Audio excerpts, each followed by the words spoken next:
가짜뉴스 얘기를 하다 보니까 12월 3일 내란의 밤 상황이 떠올랐습니다. 믿을 수 없는 비상경 선포 영상을 보고 거의 70~80%는 체포당해서 어딘가로 끌려갈 것이다 라고 예측하면서도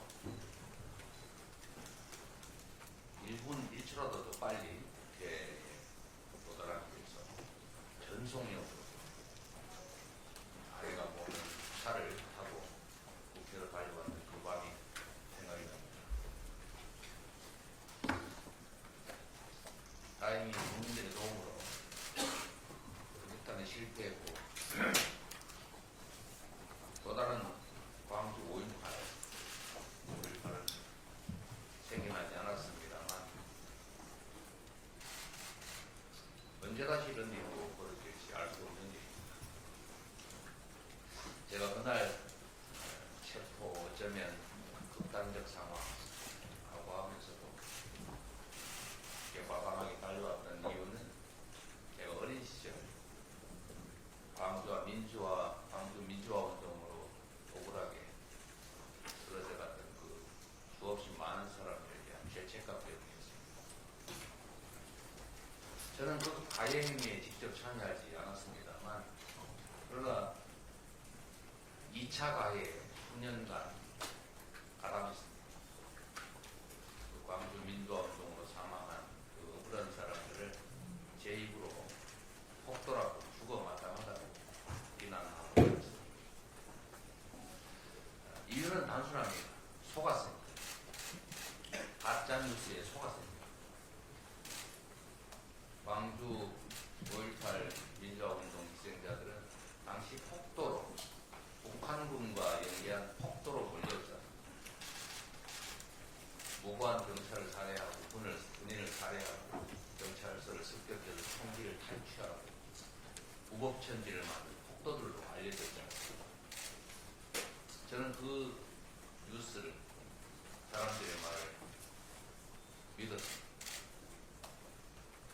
그래서 대학을 가서 그 사실, 진실을 알게 되기까지 그 오랜 시간 동안 그 억울한 사람을 제 입으로 비난하면서 욕하면서 2차 가해를 했습니다.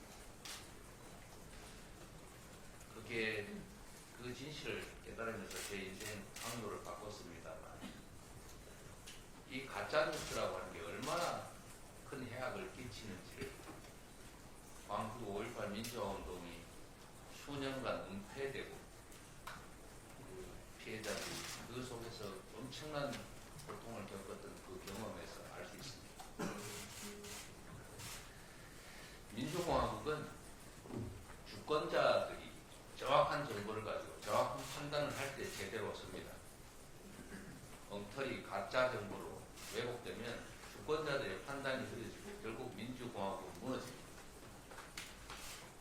민주주의가 바로 서기 위해서는 정확한 정보가 필요하고 그래서 언론을 보호하는 것입니다.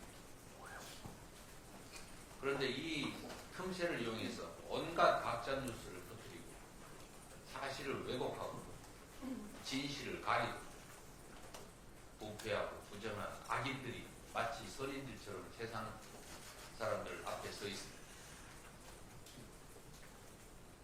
민주주의를 위해서도 대한민국 민주공화국의 미래를 위해서도 이 가짜뉴스는 반드시 뿌리를 뽑아야 합니다.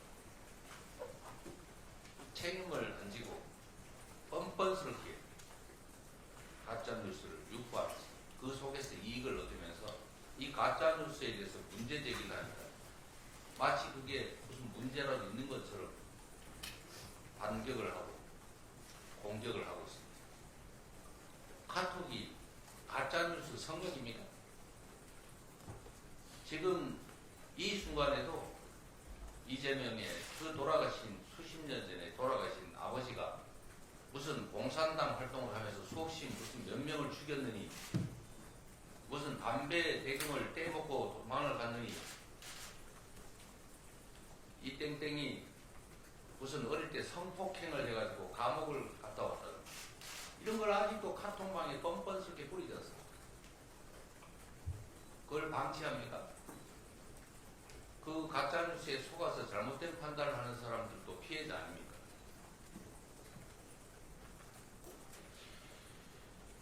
이 가짜뉴스는 민주주의의 적입니다. 무슨 수를 쓰더라도 반드시 뿌리를 뽑아야 합니다.